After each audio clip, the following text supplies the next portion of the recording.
안녕하세요. 아, 정말 덥죠?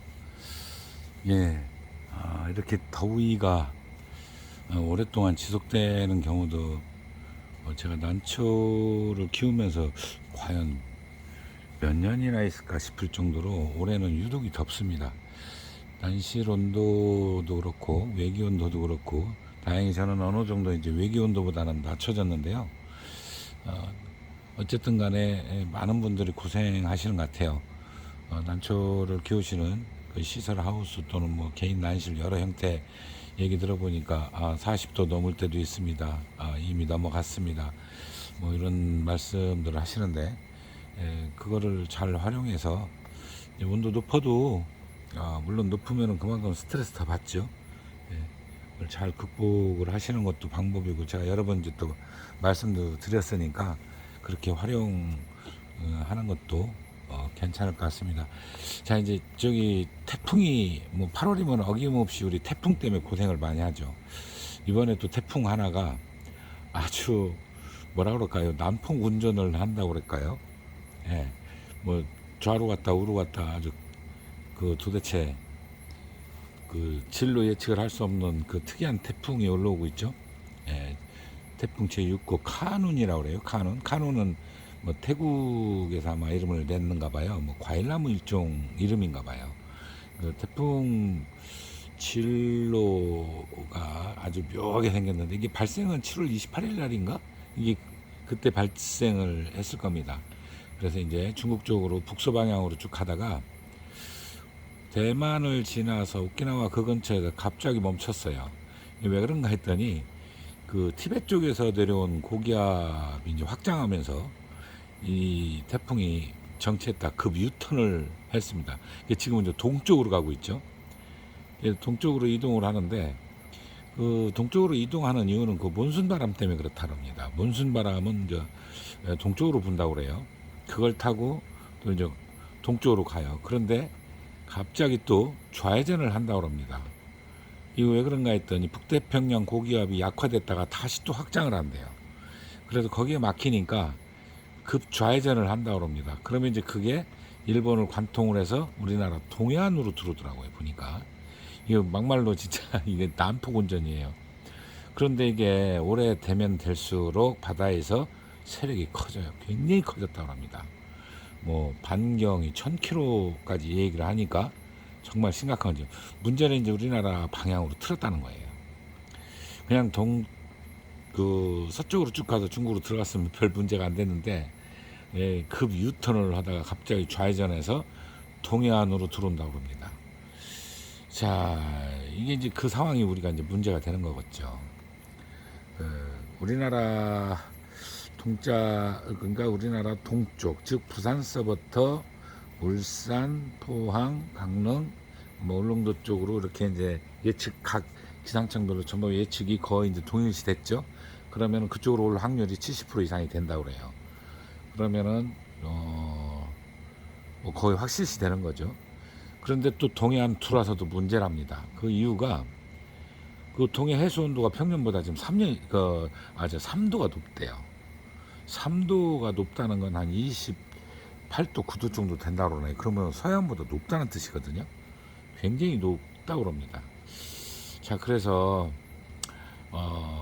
물론 매년 여러분들이 이제 대비도 하고 동쪽에 있는 분들은 이제 자주 또 접하기도 하겠지만 특히 이제 부산, 울산, 포항 이쪽 대비를 진짜 잘 하셔야 돼요. 커진 상황과 그 보통 육지를 만나면 그러니까 연료를 못 받는 거예요. 수분 공급을 못 받기 때문에 급격히 약화되는데 지금 그렇지 않다고 합니다. 그 해수 온도가 올라가면서 그러면은 그 큰 세력 그대로 올라간대요. 그게 가장 큰 문제라고 그러더라고요. 자, 그러면 이제 그게 언제냐면요. 예측하는 거는 8월 9일 수요일이죠. 수요일 부산부터 영향을 받을 것으로 예상을 하고 있더라고요. 그 다음에 10일 날 역시 이제 그 독도 정도까지 올라간다고 그래요. 이제 그 좌우 반경은 크죠. 그 정도 지날 걸로 예상하는데 그때 엄청난 피해를 줄 걸로 지금 예측을 하고 있어요. 그게 문제입니다. 이게 또 비하고 강풍 오고 같이 피해를 줄 걸로 예상을 하고 있습니다. 크기 때문에 아마 그런가 봐요. 그래서 대비를 진짜 철저히 하셔야 되는데요. 자, 첫 번째는 난실 주변 배수로 잘 내셔야죠. 네, 내야 됩니다. 이건 분명히 이번 장마 때도 느끼셨겠지만 배수로 저도 물 퍼내느라고 굉장히 고생했는데 기가 막힌 일이 있었습니다. 이번 장마 기간에 보령지방에 비가 많이 왔어요. 여기저기 침수가 됐는데 저 난실을 밖에서 대비가 잘 돼 있었습니다. 배수로 되고. 근데 난실 안으로 침수가 되는 거예요. 물이 들어오는 거예요. 지난해 나중에 이제 보니까 그 쥐가 구멍 뚫는 대로 물이 나서 호수처럼 물이 솟아올랐어요. 깜짝 놀랐습니다. 그것도 막아야 되는 또 이유 중에 하나더라고요. 자, 배수로 관계 잘 하셔야 됩니다. 그 다음에 시설하우스인 경우는 결박을 잘 하셔야 돼요. 줄 있죠. 줄을 단단히 매셔야 됩니다. 이게 풍선 부풀듯 부풀어요. 저는 그 옛날 곤파스 볼라벤이 저희 보령지방으로 지나갈 때 그 시설하우스가 날아가는 걸 여러 번 봤거든요. 저는 이제 대비를 했는데도 풍선처럼 부풀었어요. 저희 집에 아름드리 되는 나무가 부러졌는데 그런 정도로 세고 동네 주변에 소나무가 따다다닥 부러지는 소리가 나는데 위만 부러졌었거든요. 바람이 뭐 초속 38까지 나왔나요? 그런 정도까지 나왔어요. 근데 그렇게 부러지더라고요. 그래서 결박을 잘 하셔야 되고, 또 한 가지는 가해 개폐 장치를 다 닫아야 됩니다. 그걸 다 닫고, 그리고 안에 있는 환풍팬을 밖으로 바람을 빼서 하우스를 약간 쪼그러지게 안으로 그렇게 돼야 돼요. 그러면은 피해 없습니다. 제가 그 강력한 바람 2번 다 피해를 없었던 이유는 두 동인데 두 동을 다 그렇게 했어요. 그렇게 하니까 피해가 없더라고요. 찢어진 데 하나 없었습니다. 심지어는 나뭇가지가 날아와서 맞았는데도 고기가 살짝 구멍이 났거든요.